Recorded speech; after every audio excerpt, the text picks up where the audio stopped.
I'm folklorist and author Mark Munson. And I'm author Erica Lance. And we host Eerie Travels. It's a podcast where we discuss all things strange and unusual. We discuss everything from Bigfoot to UFOs. From Mothman to haunted locations. From hidden history to legendary beasts. From Cocaine Bear to the Jersey Devil. We interview amazing guests that are actual investigators into the things that many believe to only be in the world of the imagination. We also get into verbal debates about which monsters would win a fight. If any of this sounds interesting to you, then join us twice a week on your favorite podcast platform. So look for Eerie Travels, and we'll see you on the other side. Welcome to Zombie Strains, the podcast that watches all the zombie movies. Today, a movie rooted in science. If we are to preserve the patient until we can complete the synthetic heart transplant, there must be absolutely no cellular decomposition whatever. Fortunately, John Carradine is here to clear all this up. These are the receivers that will relay the knowledge from the memory retention cell into the brain of the transplant. You see, these are tuned to a pre-designated frequency cycle beamed from the transmitter. That actually didn't help, John. Got any more? We must feed this memory circuit through the emotional quotient rectifier to determine if there's any residual impurity. That's right. It's 1968's The Astro-Zombies. You know, I've seen people act like that in pictures. What do they call them? Zombies or something? Zombie. What's a zombie? Just what is a zombie? Well, a zombie, there's, Mr. Bill is the living dead. They are the living dead. Getting the zombies Is a sound. Because a zombie has no will of his own. It's an army of zombies no armies could stand. What is wrong? What is wrong?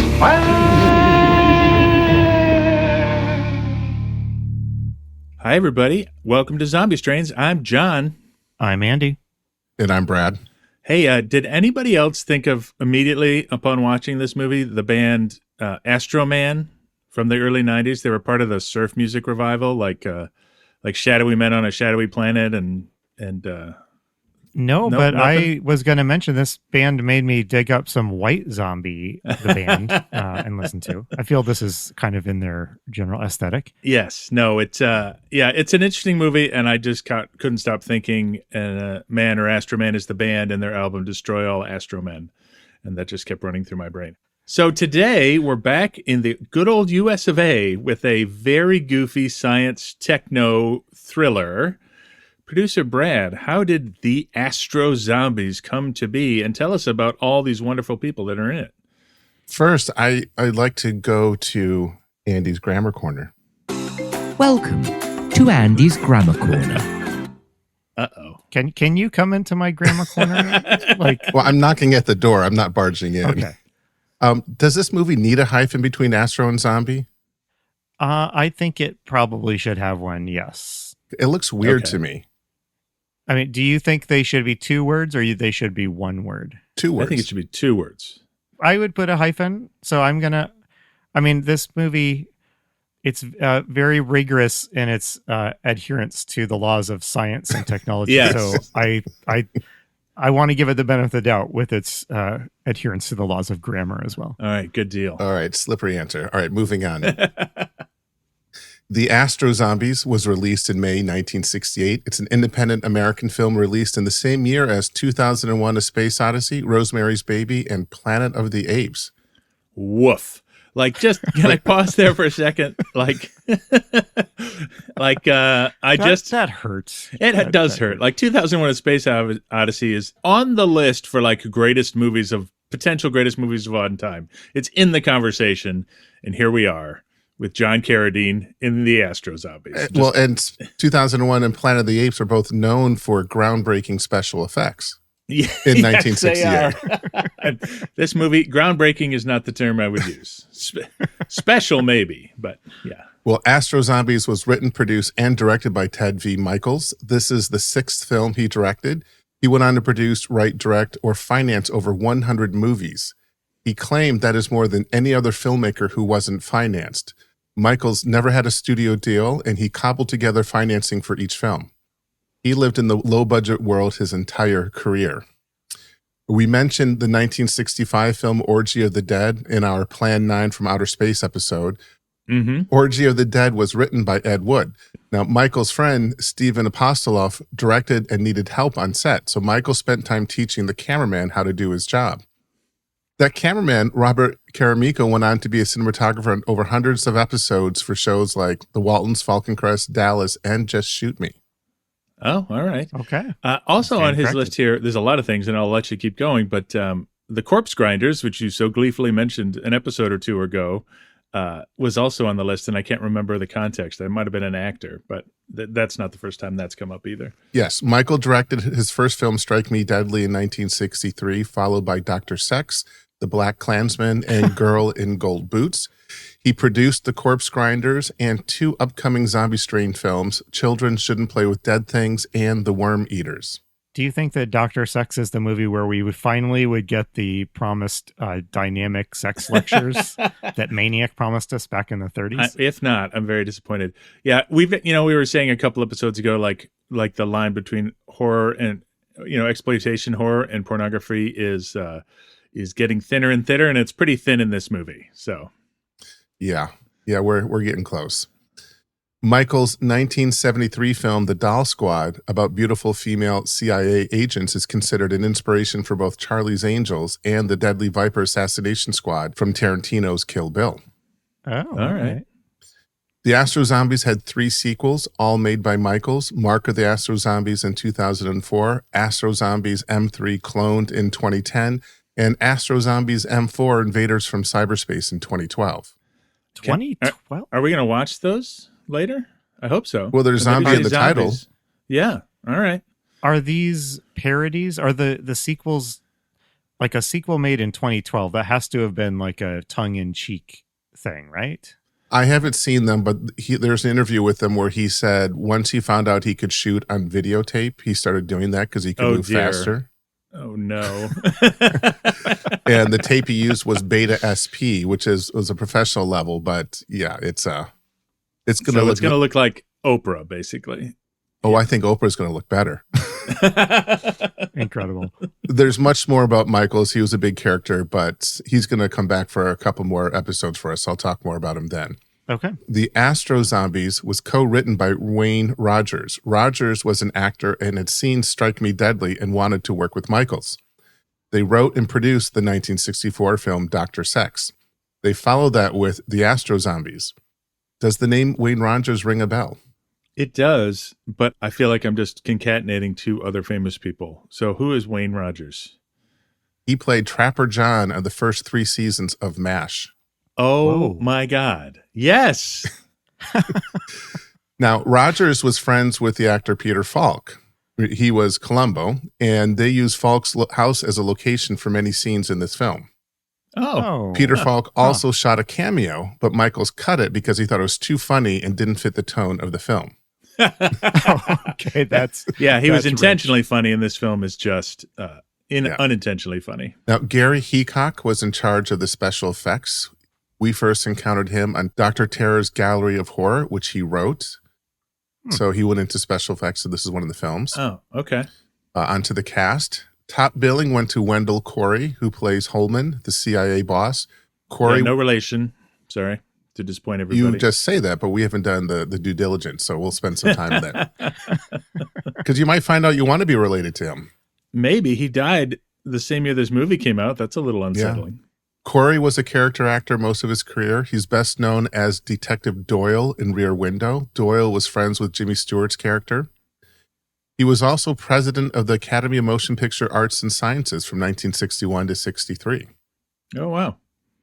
John Carradine played Dr. DeMarco, the mad scientist, and one of the villains. Carradine has acted in more zombie films that we have watched than any other actor. This is his 5th film, his first being 1943's Revenge of the Zombies. Which is a classic. And I recall, I was thinking about this, my recollection is when we were doing our end of season 1 Hall of Fame, like we nominated him, but I said no, he had to do more to get in. And I think he's got to be in after season. What more could he do to earn a place? Yeah, now it's undeniable. I would argue after this film, could he do a little less? There's a lot of spinning of dials in this film. And just as a reminder, John Carradine, one of his first big roles was in The Grapes of Wrath. That's in right. the John Ford Classic. And there's a review, I'm sorry, I don't remember which one, for Astro-Zombies. And the guy wrote, and it looks like he aged 92 years between The Grapes of Wrath and this film. Poor John, Absolutely. like clearly he lived hard and just had to keep working to keep his lifestyle going. But we love you, John. I was reading up on John Carradine after watching this movie, and he was in a movie. I discovered a subgenre that I am super intrigued by. He was in a movie called Billy the Kid versus Dracula, I think. Mm-hmm. And it was released as a double feature with Jesse James meets Frankenstein's daughter. Oh, this sounds like our next podcast or bonus content for this. I know. Wild West outlaws that meet Hollywood movie monsters. I'm here for that. Yeah. All right, carry on. Well, Sorry. that means you're going to see The Wild West with Will Smith. Oh, Okay. That might put an end to your aspirations. Zura Satana plays Satana, the foreign agent trying to obtain DeMarco's discovery. Her first film role was a small part in Billy Wilder's Irma la Douce. Her most famous role is in the Russ Myers film Faster Pussycat Kill Kill. John, as a reminder, that's the Russ Meyer film. Yeah. Okay. Can I just say her name is Zura Satana, like that's her real name? Yes. And the name of her character in this movie? Yes. Like, talk about being born to play a role. Goodness gracious. She played Varla, leader of the gang of go-go dancers. She was also one of the agents in Michael's film The Doll Squad, which I should mention, not only was it an inspiration for Charlie's Angels, but it's also considered one of the first jiggle fests. Okay. That's a genre I'm not going to Google. Yeah, I would like to say I think she was excellent in this film, but generally speaking, I feel the women were cast for something other than their acting talents in general. Satana will return to the Astro-Zombie universe for the second and third films. She was in Our Man Flint. Isn't that like a good regular movie? She had a unique look and got cast in some cool things. She did. Yeah, and she's like 8 feet tall as well. Yeah. William Baghdad played Francho, Dr. DeMarco's assistant. He was in the Monkees TV show as a henchman to a king, and also in the Monkees movie Head, playing a black sheik. I'm trying to figure out how a king and a sheik appeared in the Monkees show, but that's what I get for not watching it. You've never seen the Monkees? Well, I mean, I might have seen a couple when I was young. My mom liked the Monkees, so it was kind of a thing, but I don't know. I don't remember it. I don't think you could watch the Monkees today. I think it would be too... Oh, I think you could watch. I mean, as long as you keep in mind the word zany, then you're fine. Yes. Yes. The rest of the cast were minor character actors with small parts on TV shows. Many worked often with Michaels on his other films. Victor Ize, who played Dr. Petrovich in Astro-Zombies, was Dr. Sex in the movie Dr. Sex. And we will see many of them again when we make it to the 70s. The last thing I'd like to bring up is the Misfits, the punk band from the 80s, had a song called Astro-Zombies that they released in 1982. That's excellent. And it's a very punk thing to do, is find an obscure movie from the 60s and write a song about it. Now, the New York Times stated in Michael's obituary that the Astro-Zombies went on to make $3 million against a budget of $37,000. So Wow. this movie made some money. It sounded like you were going to say $37, and I was thinking, that's probably. And I would have been okay with that too. Yeah. All right. Well, that's a lot. Good job, producer Brad. Yeah. So, Andy, it's 1968, time of great movies. We haven't seen them, but we hear that. And is there any historical context you want to give us for 1968? I mean, it's a big year generally, but yeah, it's a huge year. I'll keep this brief because I've gone on some long tangents in this segment in past episodes. But 1968, huge year, way more than we can kind of quickly sum up. But so this movie is about space. It's about computers, and it's about advanced medical concepts and practices. Yeah, they're talking about like the concept before the astro creature becomes a zombie is that humans can be modified to make them more suited for space travel. Yeah, which is like not the worst idea. It's kind of advanced. They talk about like they're gonna like inject their skin like with a silicone something so they're resistant to micrometeorites. It's like, wow, they really actually there's actually some thought about technology in this, strangely. Yes, and so those areas were all areas that in 1968 were sort of taking giant leaps forward. In medicine, this was the year of the first successful adult human heart transplant.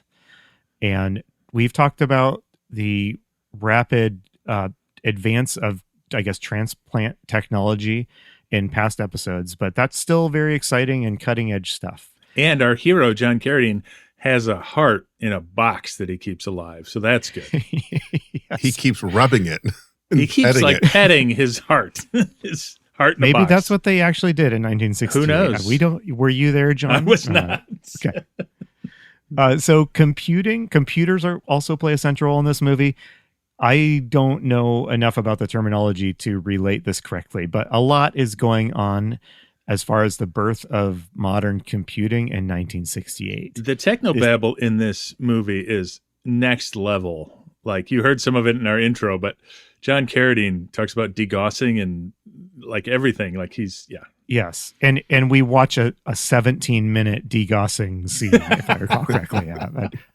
Okay, one last thing. So this is a big year for computing. The company that will become known as Intel was formed this year. And lastly, there's a lot of space stuff goes on in 1968.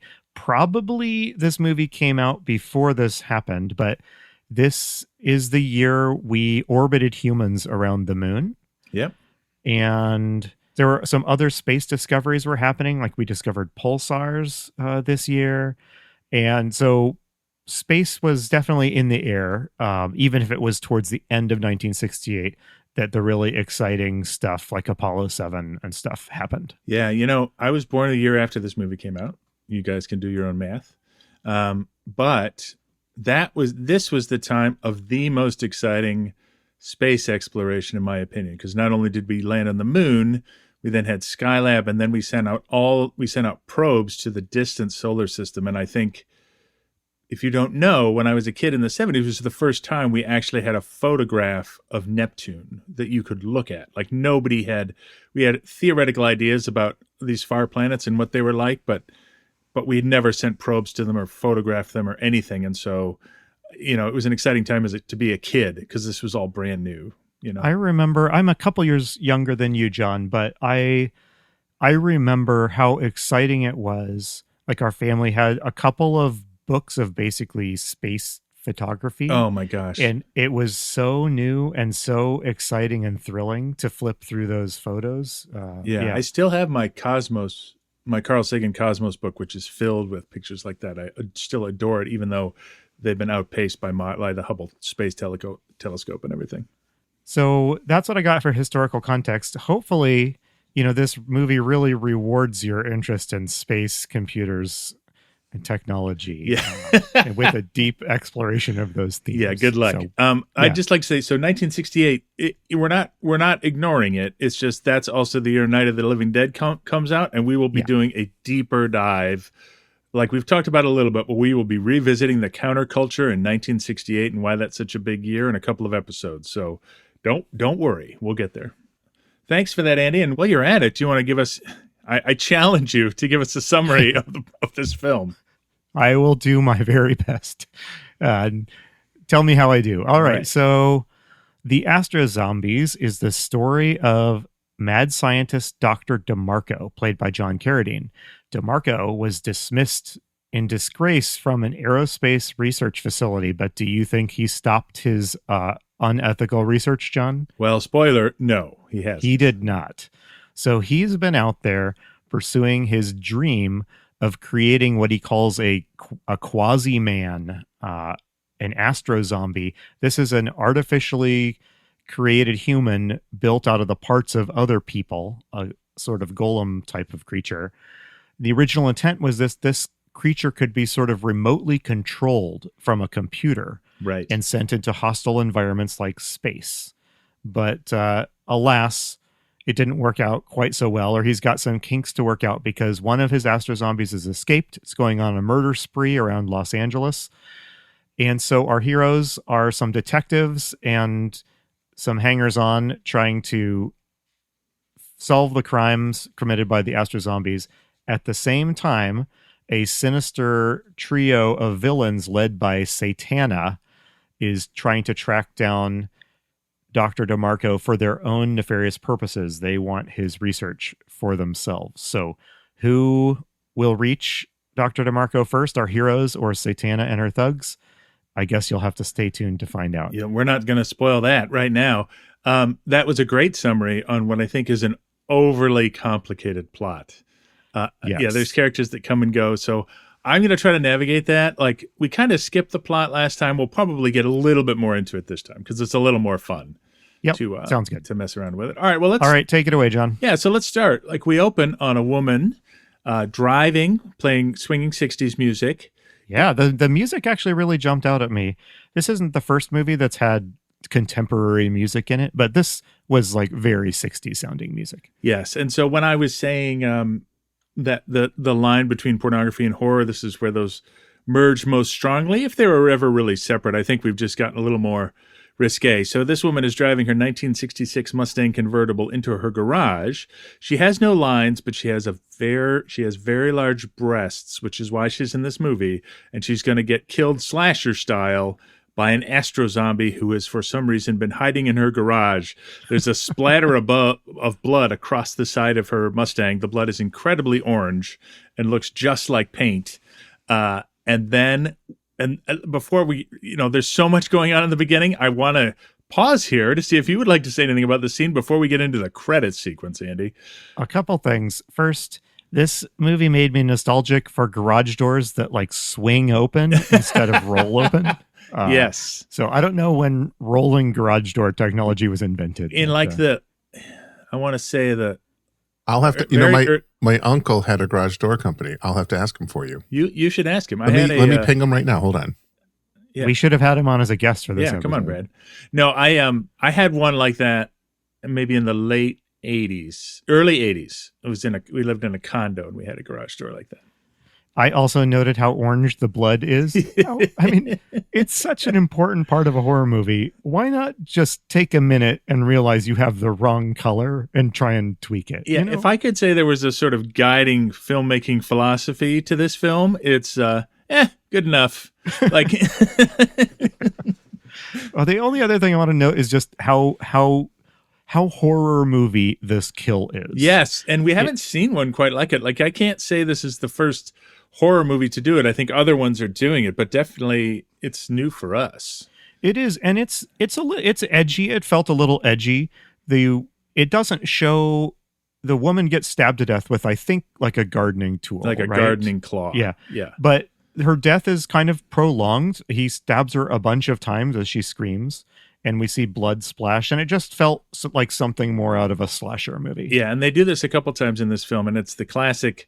Either you can see the silhouette or you can see the weapon move up and down and see the splash of blood, but you don't actually see the impact. So, yeah, it's very slasher style. And I guess the last thing, not to drag this out, I know we got to get rolling, but no, this is important. We do get a look at our zombie in its opening 90 seconds. So yeah, can we talk about this? It's a quick one. You want to tell us what the zombie looks like? So if John Carradine was trying to be subtle in his design of the Astro-Zombie, he has failed, because what he looks like, he's wearing a skull mask with giant eye holes and like electrodes and stuff protruding from it. And instead of a mouth, there's like a wire mesh grill.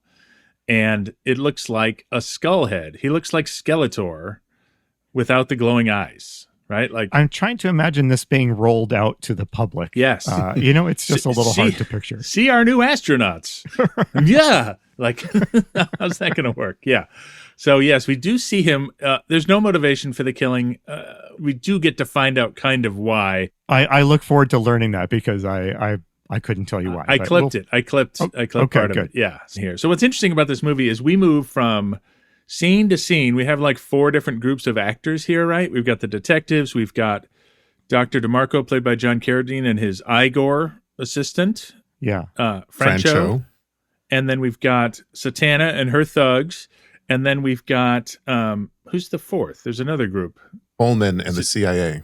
And the CIA, right. So we just cut from those groups, and we'll do like 10 minutes with a group and then cut to the other group and do 10 minutes with them. And the other thing about this movie is everything, it's like, I put in my notes, and this is maybe misleading. It feels like Plan 9 from outer space in some ways. It's not that bad.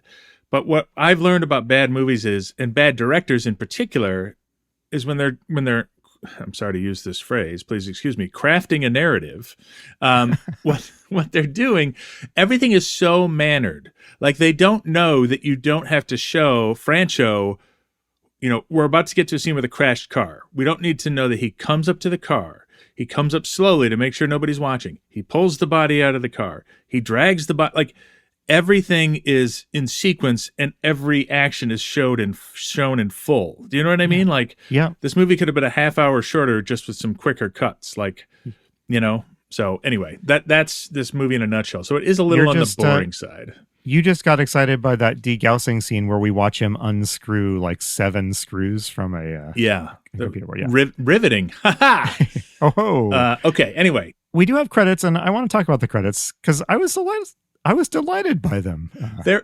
I wrote the credits are wild. Do you want to describe these delightful credits, Andy? Yes. So the credits show us a scene of a bunch of toy wind-up robots and a remote-controlled toy tank battling each other while you hear real battlefield noises and explosions in the background.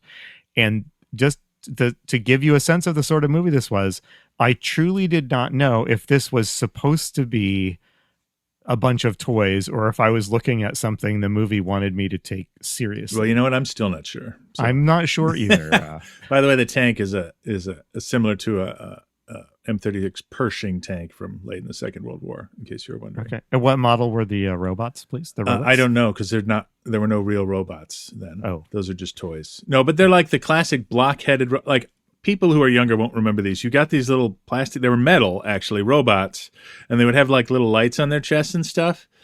And none of their parts would move, but they had like wheels in their feet. Their feet looked like, they look kind of like the robot from Lost in Space, but instead of a glass head, like a square block head. Yeah. And then it had little wheels on the bottom, and it would roll along the pavement for about 3 inches before it fell over because it was so top heavy. I didn't have one. I think one of my friends had one, but yeah, these were a thing. So yeah, I imagine this was an attempt to be cheeky and funny, although I don't entirely understand. Yeah, I don't either, but let's just appreciate it for what it was. Yeah. Yeah. However, the action continues. Now, when I say a car crash, what I mean is we come up on a crashed car. Like, it's just there, and there's a man inside the car dying. We don't know where it is. We don't see it happening. It just, and then this we don't guy, even see a road. It's just we don't even see a road. It's just like in a field somewhere. Yeah, and of course there's more orange blood, but there's nobody to come rescue him. Who comes out who we'll learn later is this sort of hunchback lab assistant to Dr. DeMarco. His name is Francho, which I didn't make sense, but when you spelled it, Brad, it's C-H-O-T. So I think it's supposed to be French, like Francho. Sure. I'm trying. I really like the idea that the writers were like, we need this character to seem like he's French, like Francho. Otherworldly. Yes. Yeah. So he's from somewhere else. Well, I think what's interesting is that all the villains in this movie are quote unquote foreigners. They're not totally. American. So we can get into that when we get there. But anyway, this is a 1964 Studebaker Gran Turismo that has been smashed. And in this long, I gave that lecture about how everything is mannered because it takes Igor or Francho, like it feels like an hour to just get the body away and drag him back to the lab. Like, you know what I mean? Like they show every action he takes. And then the dramatic thing is that when he's dragging the body, one of the shoes comes off and the camera zooms in on the shoe. And then we cut to another car. Like, so we still don't know what's going on, right? We're switching to another context. There's some blonde man in the back of what turns out to be a 1960 Cadillac sedan DeVille, simply watching a tape rewind, and like we cut back and forth from his face to the tape a couple dozen times, and then the tape rewinds and he puts it in his pocket. This is a reel-to-reel tape for those. Did anyone else pause it here and Google Maps where he was? No, do you recognize it, sign. Brad? Because there's a Los Angeles freeway sign, and I didn't make a note of it. But actually, I did. I think I'm not 100% certain, but it looked like it was I actually froze the frame to see the sign. I couldn't read it, but it's a big exchange, and I think it might be on the 5 somewhere on the east side. All right, it is. It's on the 5 near Riverside Drive, exit for Riverside Drive, nice. Which is near Dodger Stadium, I think. Which is a half mile from me right now. Oh, well, that's I awesome. Just got chills. Wow. All right, so we're going to switch context again. That's it. That's all that happens. We just see this blonde guy with a tape. So I will say that blonde guy gives off spy vibes, I think. Yes. Yes, like foreign spy vibes. Let's be clear. Yeah. All right, so we're like 8 minutes into the movie. We haven't learned a character's name. We don't know anything. And now we actually get to the exposition dump, right? Like, I had trouble choosing clips. I chose 2 clips from this next scene because there was so much exposition, and I changed my mind like 3 times. I'm like, do I want these 2? Do I want these 2? So anyway, they go into a spot. Like, who are these people, Andy? They're like, they work for the CIA. They're doctors, but they work for the CIA. Like, I don't quite know who I they didn't are. really ever understand it. It's kind of like it's like the CIA or the police chief or something. Well, you clearly know it's the government because behind the police chief, behind the leader, the boss's back, you see a picture of JFK. No. And then on the other side of the room, they have a picture of LBJ. They have both. Thank you. Okay. Yeah. I almost panicked there. Yeah, no. They had pictures of both. And I will note that one of the characters who's here, Dr. Porter, he looks like JFK. You know what I mean? He's got the hairstyle. He's like, if you put them next to each other, like he doesn't really, but that's what they're going for. But he kind of sounds like JFK with that He does accent. have that little clipped accent. Yeah, but not quite. Like he doesn't nail it, but he tries. I don't know. I I didn't feel like he quite had a JFK level of charisma, but maybe you guys saw something in his performance that I didn't. No, just the hair is really what I'm responding to. So this to. scene made me think, you see this? We've seen this in some other movies too. The reason the scene is so confusing is because there's like 9 people in this room. Yeah. You don't know their names. And like, so you're doing this movie on a low budget, I assume. Why does this scene need like 9 people? This is a 2-person scene. I don't know. You remember we talked about Get Smart and like that scene with the cone of silence? Yeah. This scene has that scene's vibe. It's a bunch of people crowded in a room talking to each other, just throwing exposition at each other. Basically, what they're speaking about, and we'll play a couple of clips here, is to say, there's been this new invention. The Dr. DeMarco was working on it, but he's left. But his partner, Dr. Petrovich, is still here working on it, and they talk about why this is important. And they also talk about these murders that were happening, which refers back to the very beginning of the film, which was the mutilation murders, which is a super original name for a murderer. So anyway, I'm not even going to try to describe the whole scene, but let me give you a couple of clips here. So this is the technology that they were pursuing as described by the 2 doctors at the beginning here. As you can see, I took the liberty of bringing in some of the experimental work from the lab. Now, you know Dr. DeMarco and the extent of his work better than anyone. I would like you to explain to Mr. Holman here the theories that you and Dr. DeMarco had developed on vital organ implants and thought wave transmission. Right. So that's the tech here. And they have. And that's the guy who sounds like JFK. That's the guy who sounds like JFK. They have like fake organs, but they also have a real brain in a jar here with some transistors hooked up to it, which is awesome. I love the idea that the CIA set those up and then called the doctor in. It's like, maybe the doctor would want to have a brain in a jar when we meet with him. Yeah, like just in case he wants to show us anything. And they go through this thing where they're like, look, we're not really doctors. I mean, we are doctors, but we work for the CIA, and we had to infiltrate your lab to make sure you weren't involved somewhere with Dr. DeMarco. It's this long speech, and then Dr. Petrovich gives this long speech back. There's techno-babble. They agitate the brain with sound waves. But here's the other clip I wanted to play because it's actually crucial. So my namesake, Wendell Corey, whose character I have forgotten. Holman. But the young guy says the following line when they're describing why this would be good. Here's the response that they get from somebody they're trying to teach about this stuff. Quasi-man? You mean a sort of a zombie? Well, it's not exactly scientific terminology, but it would be close to the truth. Well, what else would you call a man with a synthetic electrically driven heart, a stainless steel mesh stomach, plastic pancreas, cellulose liver, and to mention a few things for a starter? So, Andy, we haven't seen, well, we've seen our zombie. We haven't made the connection, but we've seen our murderous zombie with the skull mask in the garage at the beginning. And now you've heard this description of this zombie. What does this sound, they say a sort of zombie. What does this sound like to you? It sounds like Jason or something from Halloween is what it sounds like. Yes. But somehow this is going to benefit humanity. And well, I think the idea is that because... What are you getting at? I think I'm so curious about this zombie because what they're saying is we're gonna make an artificial human that we can control so they can go to space safely, right? Like that's the plan. Yeah. And it goes awry. We're not quite sure why. But they wanted this research, but they decided Dr. DeMarco went too far. It's just very strange. But anyway, that's how they describe our zombie. It's, in fact, when you ask the question later, what kind of zombie is this? It's a science-created artificial person zombie, remotely controlled, right? Yes. Yeah. And maybe you'll get into it, but there's a little bit more to Dr. DeMarco's dream that I thought was actually a little bit intriguing. I guess let's wait till we get to Dr. Marco's lab before we go into it. But yeah, and you can tell me because I didn't really see it. Okay, well, let's wait till we get to his lab because we got another scene. We're going to get there. We've got another set. We got to switch contexts. We got 2 more context switches, and then we're going to start rotating our context. So here's our next context. And rotating dials. And rotating dials and rotating context. That describes this movie perfectly. So now our villains are going to meet. So you remember the guy from the car that was rewinding the tape.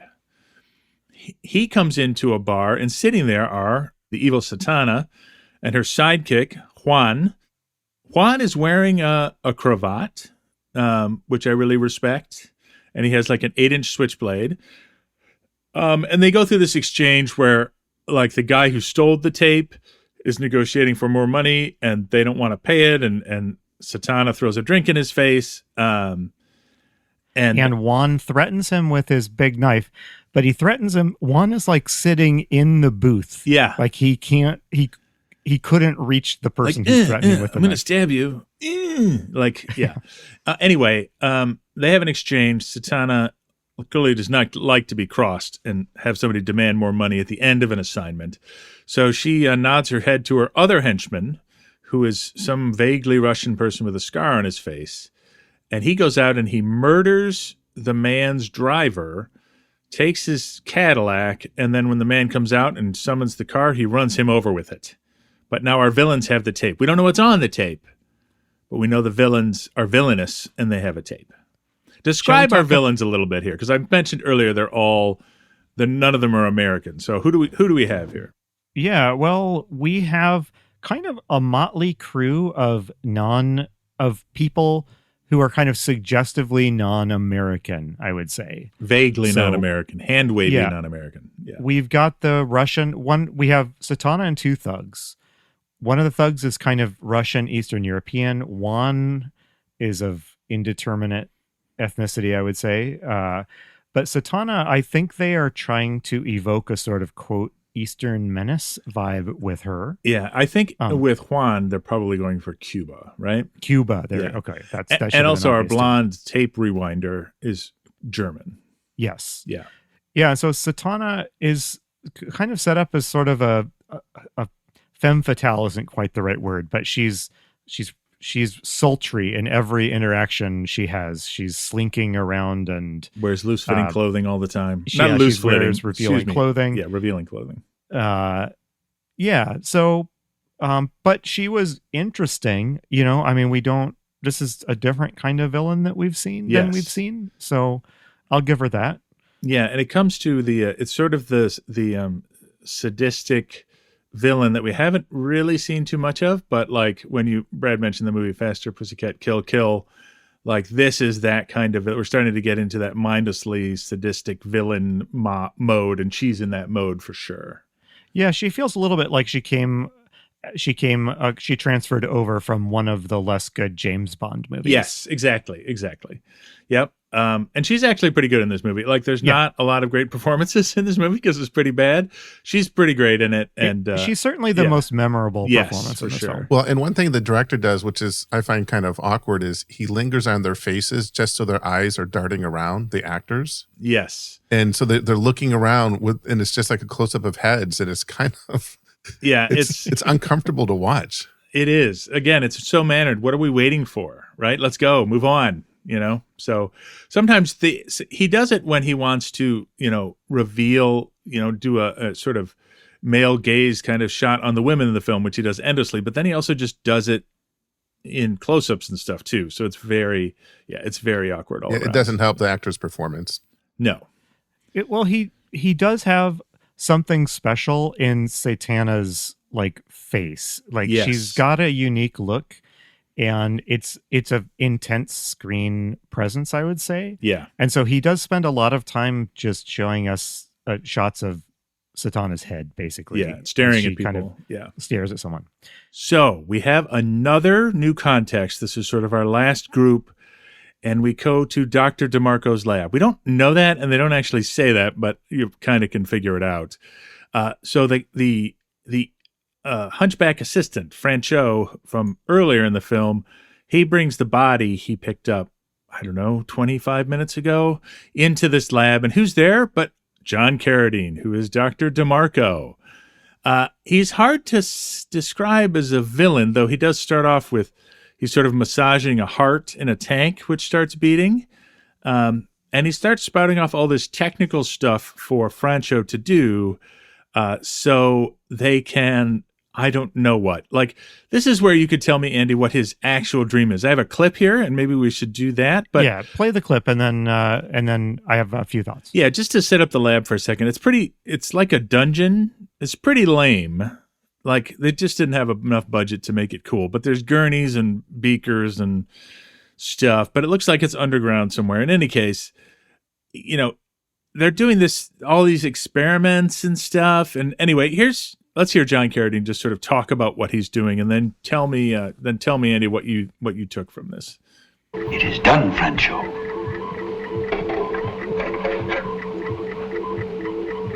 We will add this circuit to the memory bank until we can effect an exchange with the first Astro Man. One day we'll be able to fill the memory bank with the most brilliant minds in the world, preserved forever for the benefit of mankind, to call on them for their knowledge. So is that it, Andy? Is that what his dream is? That is it. And I thought that was pretty interesting. It is interesting. I'm just not quite sure where it's coming from. So tell me what you think he's trying to do. I mean, he says it, but I don't quite get it. So there's two, and correct me if I get this wrong. So there's two pieces of his work. One is assembling the zombie from body parts, which is actually, it seems to interest him less. Yes. I think. So the real thing is he's setting up this central repository where he can kind of upload the brains of the world's smartest people and have all of their memories and knowledge accessible to us and transferable from that database into a receptacle brain. Yes. That's kind of a lofty, interesting goal. It's kind of like immortality in a way. It is. Yeah. He's kind of talking about something like in the digital age, he might be trying to, digitize your brain or consciousness and put it into the cloud or something like that. Yeah. Yeah. So, but my question is, which I don't know the answer. When you access these memories from these famous people, do they retain them, or does it kill them? Because his process for doing stuff is kind of destructive. He is grabbing dead bodies. Yeah. And I think the idea would, so I don't think he's a murderous psychopath exactly. I think the idea is, that when you die, your brain would be donated into this repository.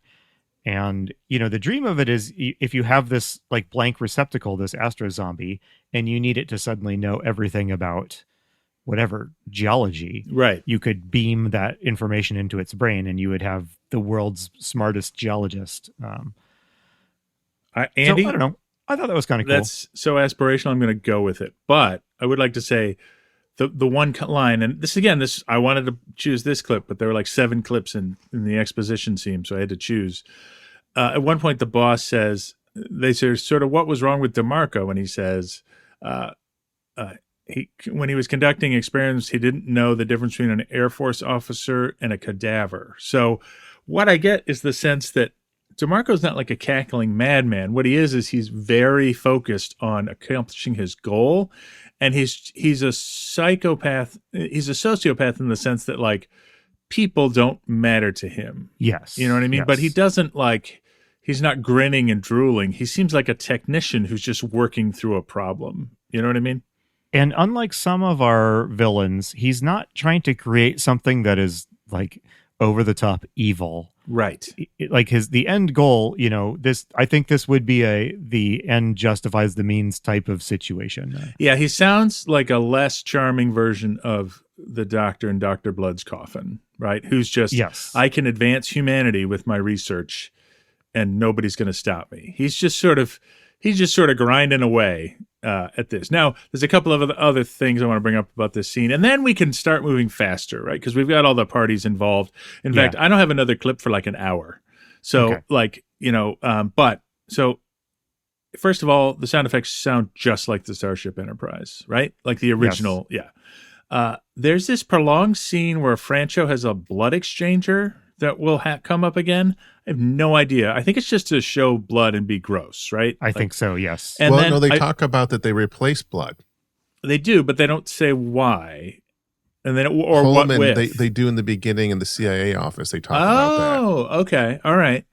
And the last thing I'll say is I bet the actor playing Francho regretted his choice to sort of have one eye half closed for the entire film. Yes. It looks really uncomfortable. You should take a moment and describe Francho. So Francho, he's wearing like a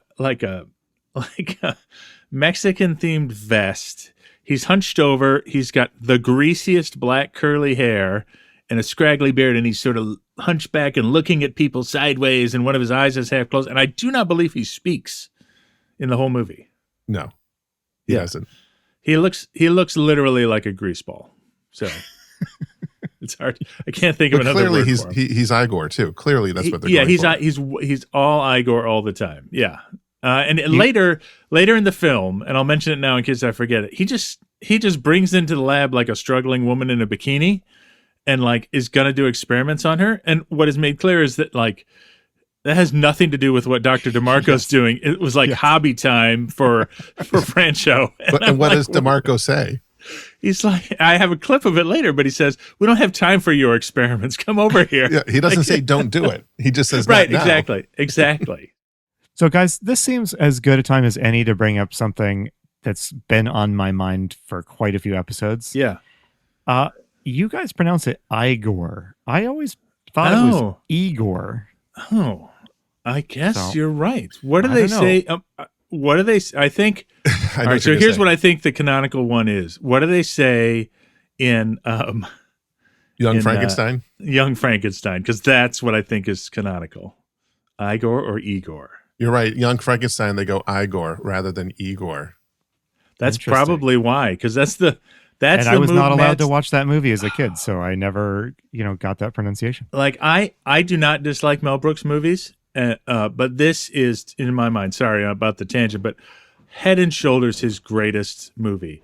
Like it is such a good satire of these old Frankenstein style movies, and it is so funny, and is all of these actors at their absolute funniest. Like it's just a perfect funny movie. So okay, I need to see it. You should watch it. I'm overselling it, but Gene Hackman's in it in a comedic role. He plays the blind man from the Frankenstein story. It's and great. The original Frankenstein lab equipment from the original movie is in it. Yes. Yeah. And Peter Boyle is the monster. He's Madeline amazing. Kahn, Terry Garr. Madeline Kahn. Terry Garr is hilarious. Hey guys, yeah, you need to stop fantasizing about movies you'd rather be watching. Than, you captured me. Okay. All right, let's move on. Okay. So those are all the folks, right? And we're going to start moving around. I'm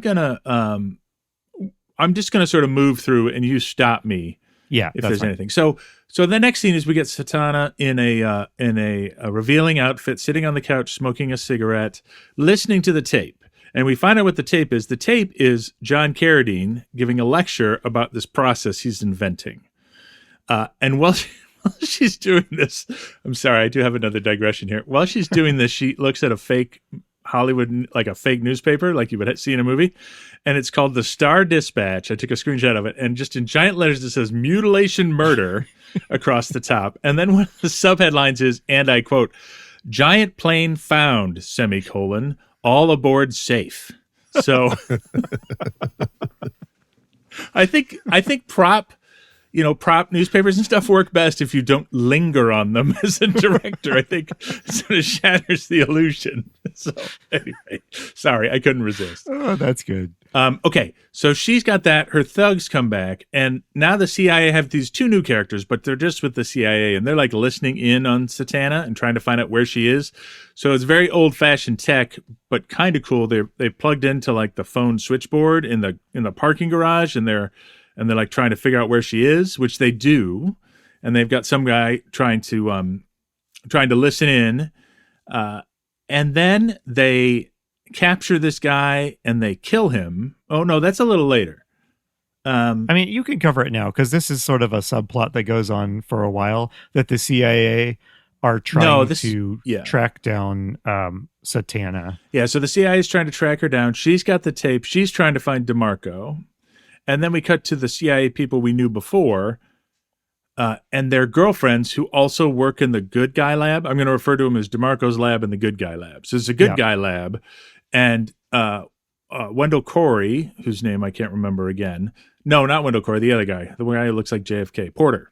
Agent Porter. His girlfriend works there. And they go to essentially a strip club where they show the whole dance of a naked woman covered in body paint. And that's a 3-minute scene. So, yes. Right. What a romantic date night. Yes. And then we cut back. Oh, and during her dance, Andy, I pointed this out to you. What do you have in here? Voodoo drums, just for you. Oh, okay. Yeah. Other things in this scene were distracting me. Yes. So they make some sexist jokes. It's basically, it's the video nasty part of the movie. And so now the group is listening in, the villains catch them, and Satana tortures. This is another clip I thought of, clipping that I chose not to.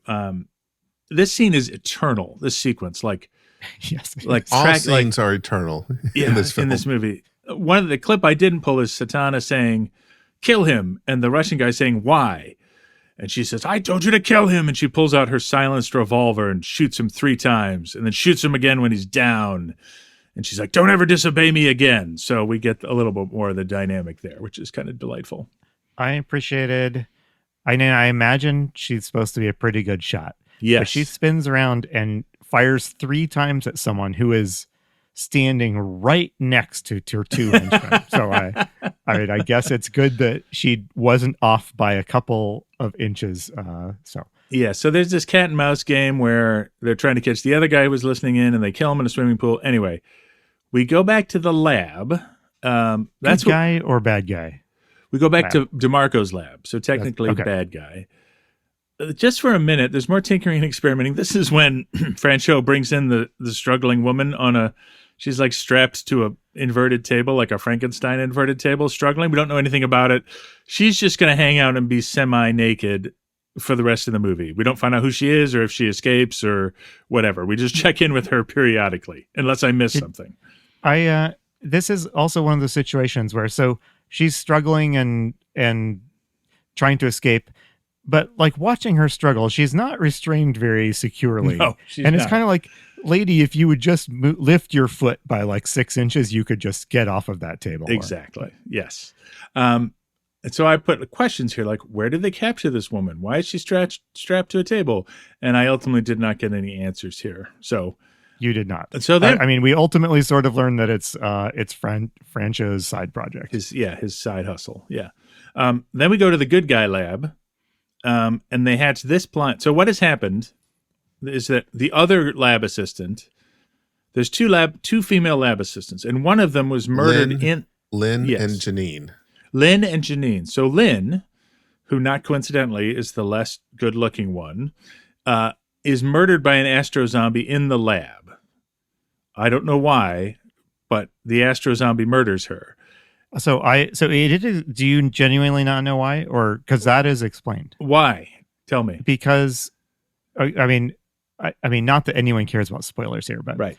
Because the Astro-Zombie's brain is the brain of a criminal who was in that hospital when he died. Okay. And he's returning to that lab to kill the people that he remembers from when he was in the hospital. I mean, it doesn't including make sense. Janine.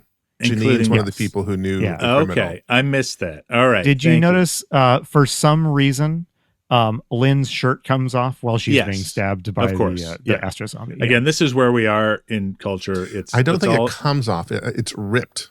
Yes. Yeah, I did. Yeah, that's right. So after she's murdered, then they come up with this plan to capture the killer. Now listen, my dear. We're convinced that Dr. DeMarco has created an Astro Man with a defective brain.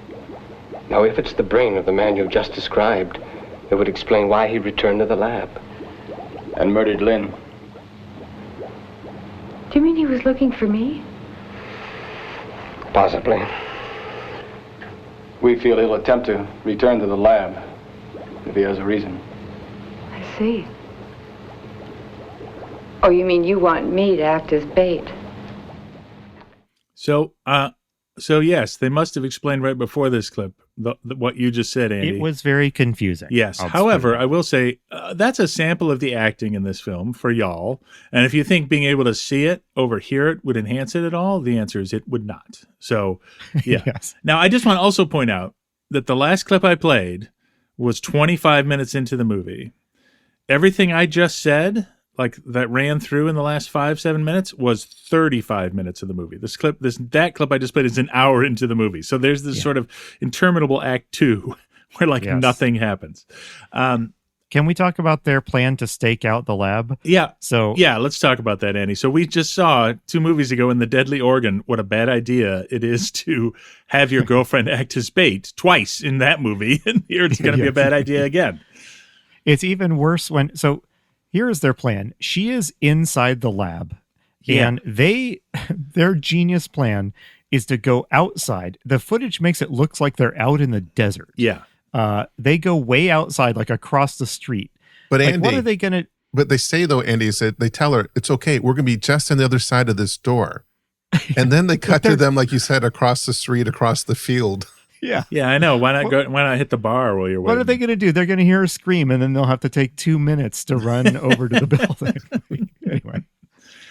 Anyway, nothing happens. There's an attempt at an artful scene which doesn't work, where there's like a beating heart sound, and they do the only quick cuts in the movie where they try to create tension. One of the quote unquote scary things in this lab is they have this is another thing from the late 60s, an invisible man, which is like a little doll-sized skeleton with like a clear plastic body around it. I think you could put like organs and stuff in there too. And anyway, it's absolutely silly. But nothing happens. And nothing happens. I mean, you have to watch nothing happen. You have to watch nothing happen. Right. And then her boyfriend, who is Dr. Porter, picks her up in his 1962 Thunderbird, and this is okay. So he drives her home, right? And he's going to come up for a drink, and they go in, and the lights are out. So they're like, well, you stay here, Janine, and I'll go far away and check the fuse box outside. What do you think's going to happen to Janine? Well, first she gets undressed. Of course. Yes. But secondly, the Astro-Zombie that is hiding in her house jumps out at her. Yes, and she screams. She has a terrifying scream. This is interesting to me, actually. The women that scream in this movie, at some point in the 80s, we're going to get the concept of the scream queen, right? We're already sort of getting it, but it's this high-pitched, terrified scream But what it is not is like super emotional. Like her screams here are like, oh God, no. Like it's really kind of upsetting, actually. Yeah. Yeah. Agreed. This was kind of an intense, uncomfortable scene to watch. Yes. Anyway, Dr. Porter manages to get up there just in time. The Astro-Zombie hits him, and then the closet door, like it's the most awkward exit for the Astro-Zombie. Like the closet door like falls out of the frame and lands on him, and he's like, oh, like he stumbles out. It's amazing. However, Dr. Porter calls Holdman and says, Holdman, I'm at Janine's apartment. The Astro-Man tried to attack her. Now look, I knocked off what might be his power source. It looks like a storage cell or something. I don't know. No. He got away. Look, he grabbed my flashlight, shined it on what looks like photocells stuck in his forehead. Now look, if Petrovich is right, he's got to head back to DeMarco's lab. Can you get Chuck to converge all available vehicles in the area? We're bound to pick up his trail somewhere. Right. And please call me back.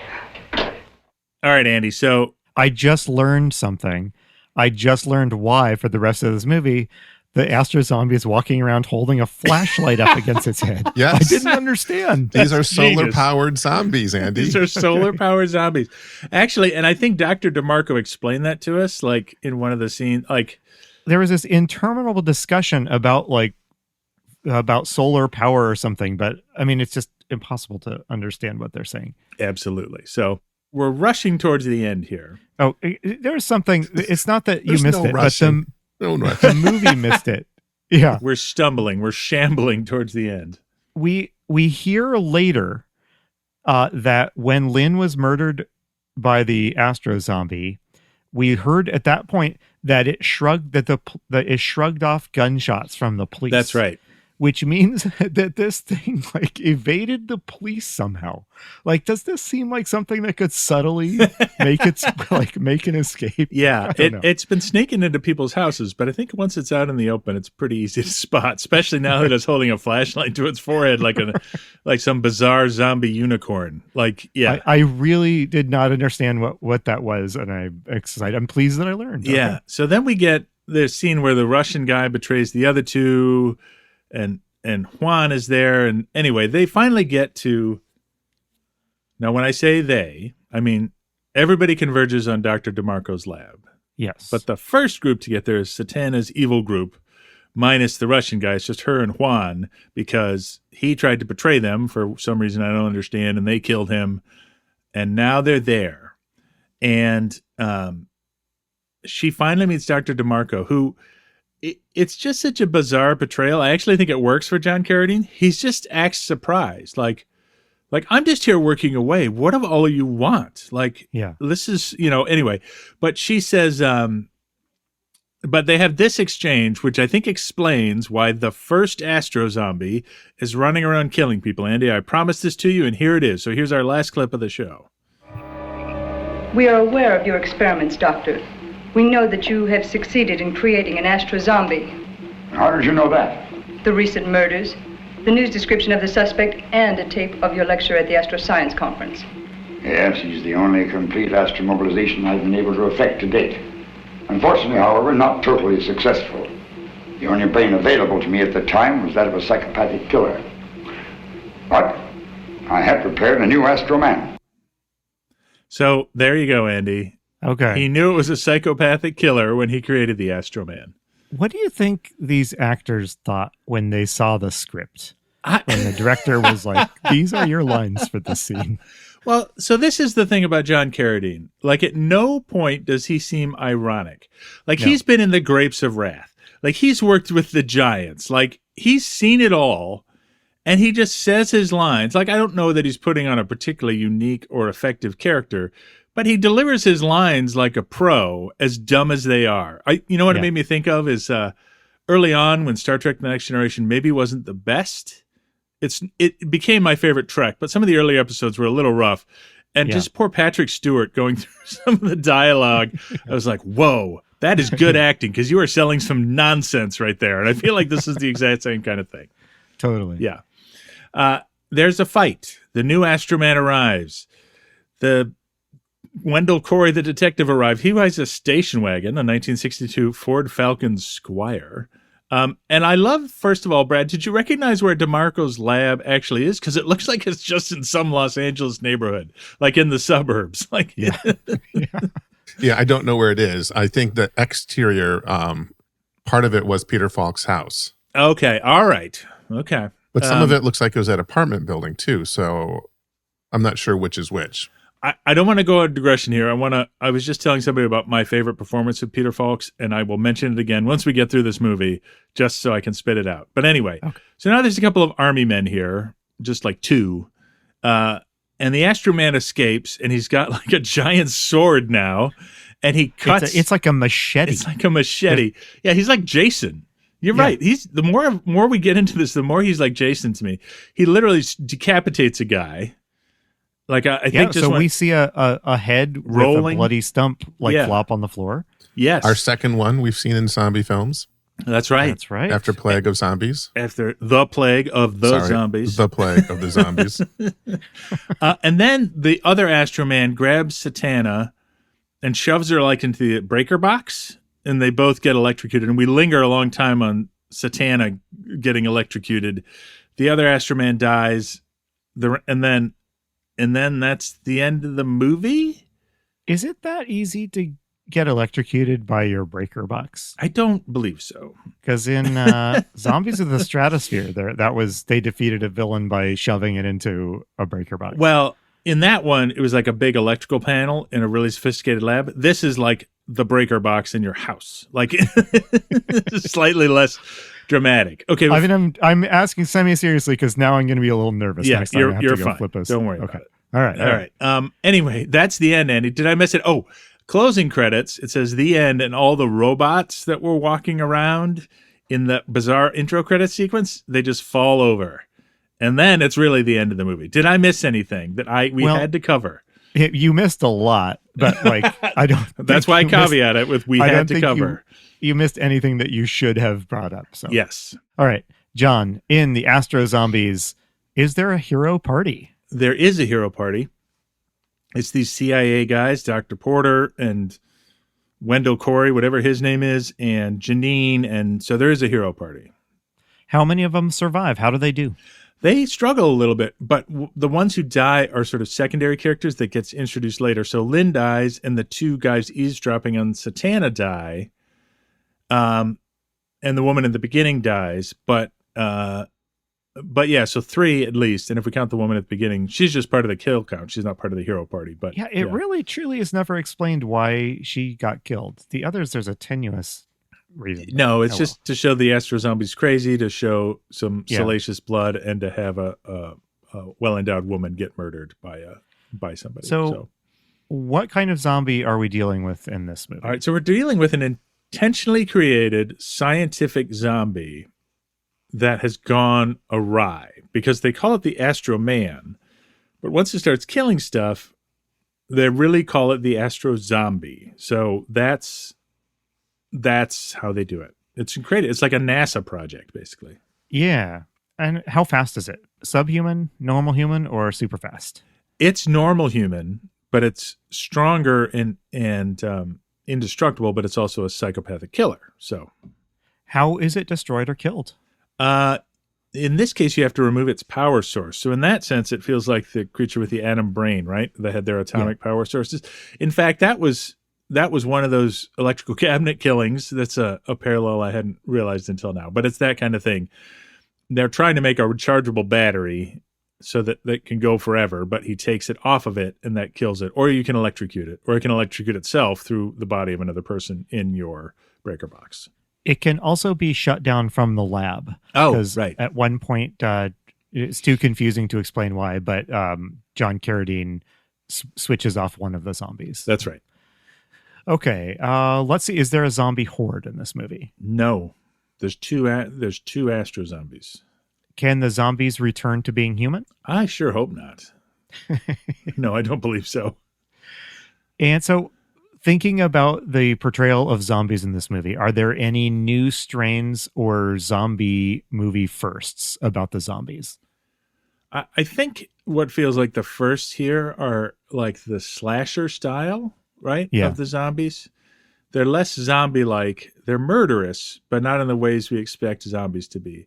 It's almost like a regular person with a, It is, yes, it is a regular person. At one point, the problem that the evil scientist has is he's trying to, when he puts a brain in these Astro-Zombies, he's trying to strip everything except it, like he's trying to strip out all emotion from them. So they are in a sense real people, just with a brain that's had some chunk of their personality deleted. Yeah, so there's zombies that have been converted into zombies using this scientific process. I had two firsts for you. I had the first solar-powered zombies. Fair. And then more along the lines for you in your historical context. This is the first time we've had the CIA involved. In the past, the government has been the military. But now we're working into the spy world. Or in Zombies of the Stratosphere, they don't even say who it is, or they make up some department. So you're right. Interesting. Okay. That is interesting, actually, Andy, in terms of 1968 and the CIA. We'll have to discuss that later, though. It is. There's more than a little bit of spy movie to this. Yes. Yeah. So, hey, John, at the beginning of this podcast, you identified 4 pillars of the zombie film. Let's find out how many of them can be found in the Astro-Zombies. Yes. John, is there an apocalypse in this movie? Negative. No apocalypse. Is there contagion in this movie? Nope. Are there tough moral choices? I really don't think so. The only one you could argue is Dr. DeMarco, but he doesn't have any morals. Yeah. You know what I mean? Like, that's designed to be like, do we kill this person so we can live? Or, that's what we were looking for here, and it's just not here, I don't think. Yeah, agreed. And lastly, are there loved ones turning against you in this movie? No, because we don't even know who the zombies were before they became zombies. So, yeah. Unless you count the Russian guy turning on Satana as a loved one turning against you. But I mean, the only people that turn are thugs that try to betray you, and then Satana kills you. Yes. Yeah. All right. I didn't ask earlier, John, but is the world threatened?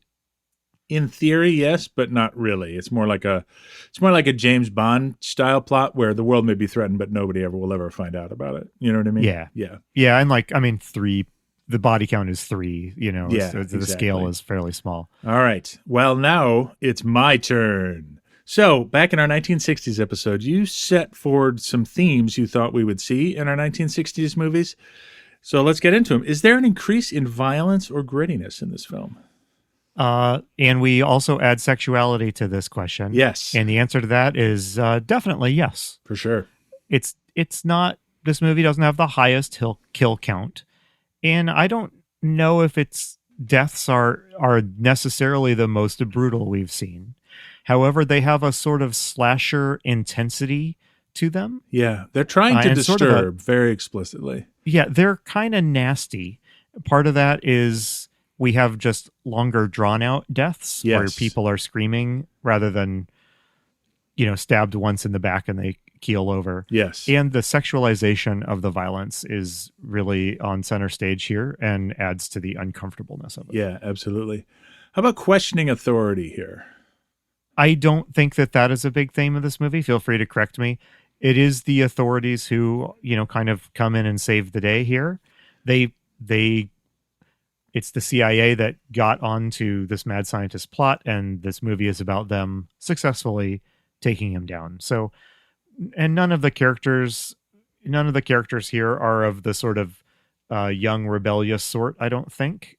These are young professionals with jobs, Yeah. They remind me of the couple from Valley of the Zombies, right? That are engaged and working in the lab together and all exactly, that stuff. Yeah. The only case you can make is DeMarco sort of pursuing his own agenda, in a rebellious way. But again, he works for the authorities. I don't know. He's not. I think with this question, you meant our heroes would be people who questioned authority. And that's not here. Generally speaking. So I don't see a lot of it. Focus on a hero's inner life or personalized horror? I don't think so. What do you think about this one? I don't think that's here. But, what's funny is that the ultimate example of this is playing across the street in another theater, Rosemary's Baby. Oh, this is, I think, one of the films that inspired this theme of yours, and it ain't here. Yeah. How about fear, crime, societal chaos, and anarchy?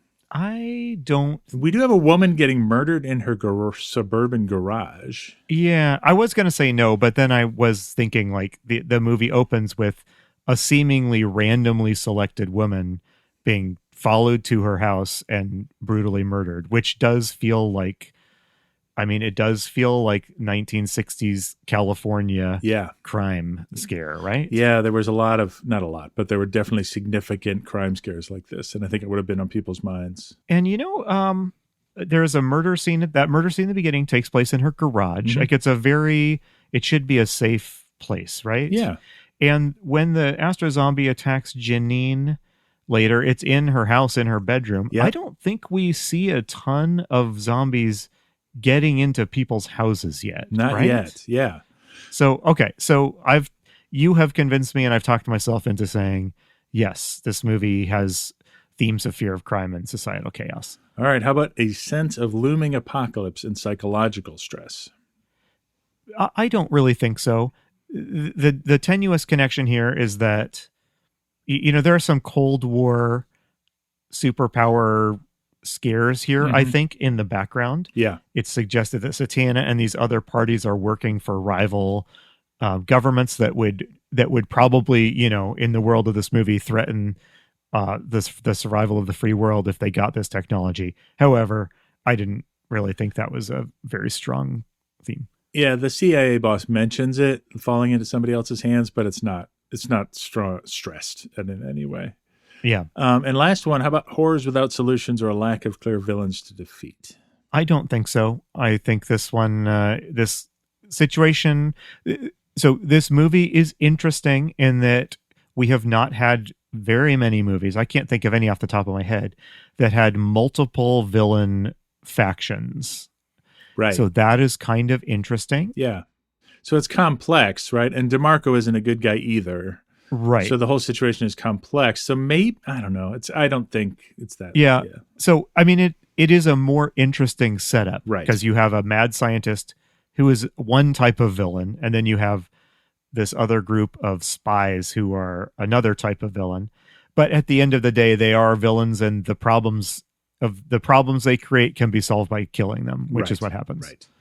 All right, Andy, back to you to bring us home. You bet. John, would you and I survive in the zombie world of the Astro-Zombies? Yeah, no, I would die of boredom. No, it's, I don't know. If I got caught up in this, I could see. The thing is, because of where we are culturally, Astro-Zombies currently are only killing women. Yeah. So, they do try to kill some other people, but, oh no, they cut the head off an army man. Yeah. But it wasn't a very convincing beheading. No, it was not. So I think I would survive. Yeah. Yeah. The only parts the thing that makes me hesitate is the Jason-ness of the That's Astro-Zombie. true. He does that have sort of that relentless. Yeah. And he even has a machete later. Yeah. I seriously wonder if there's a connection between this movie and I had the same thought, actually. Yeah. First of all, what is the machete doing in that lab? Anyway.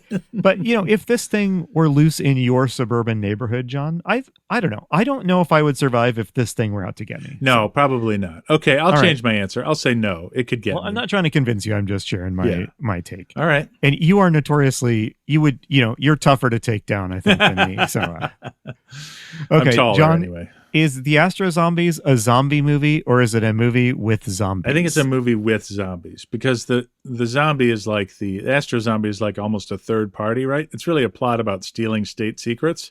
There just happens to be a zombie involved, It also has a whole foot in the sort of golem subgenre of horror. So, yeah, agreed. And John, lastly, do you recommend this movie? Firstly, just generally as a good film that people should seek out and watch. And secondly, do you think that this has special interest for our zombie-loving listeners? So I'm going to say no to the first one pretty clearly. It's just too slow and incompetent a movie. But I'm going to say yes to the latter. And with this context, if you are really doing this dive with us where you want to see this, it's not there's some good zombie stuff in here, but it's got proto slasher stuff in it, and it really does dive into the 60s vibe in a way that we've been anticipating all along, but only getting recently. So as a student of this, I would say, yes, you should watch it. But as a regular person, I don't see the value. I think I'll agree. Definitely no on if you're a normie, should you watch this? I'll give it a 10, a soft yes if you're a zombie fan. I do think this movie's negatives are very overwhelming. Yes. And yeah. But you are right. The slasher, a zombie as a slasher is kind of interesting. Yeah. So. Yeah. Agreed. All right. All right. Well, it's time for the scariest part of this episode. And that is when Brad reveals to me and John, first, how many more movies we have to get through before we get to Night of the Living Dead. And secondly, what movie we're watching next. Well, for our next film, I couldn't find a trailer with dialogue, but I did find clips that had music. So I will play the music from the film as you view the poster for the first time. So here we go. All right.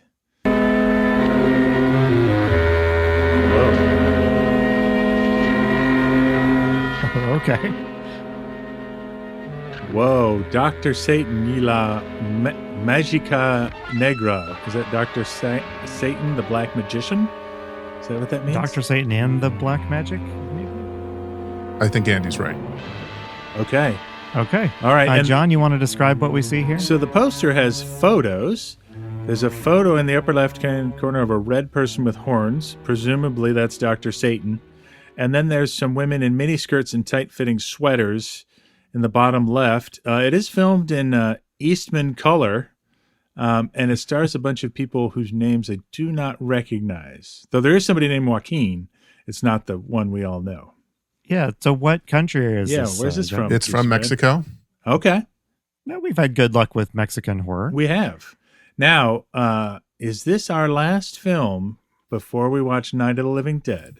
So Dr. Satan and the Black Magic is the last film we are going to watch before Night of the Living Dead. So our countdown is one movie and then Night of the Living Dead. And then it's our Super Bowl, Night of the Living Dead.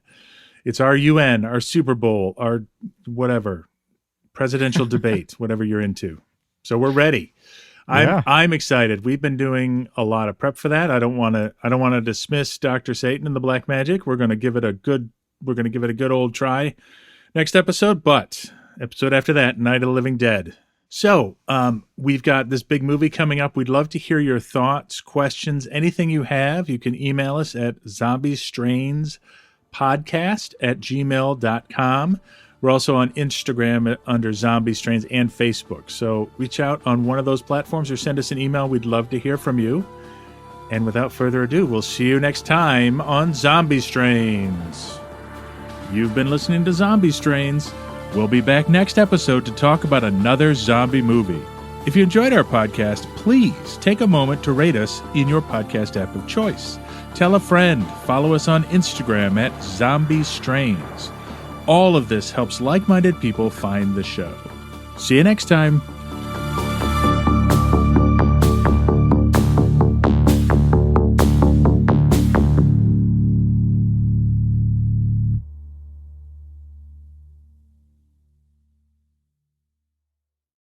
Are you looking for a podcast that is the perfect blend of paranormal and pop culture? Starting off with spooky stuff where we talk cryptids and ghosts. And then we have our pop culture section where we sometimes have celebrity guests. Whoa. Yeah, do you want more? Boy, howdy. There's always genre news and all kinds of celebrity deaths. All kinds of it. If you're a celebrity and you die, we're going to talk about it. I actually was hoping for UFOs. Well, bet your ass we got that too at the end. Earthling Entertainment. New episodes every Thursday. Make sure to check us out anywhere you get your podcasts.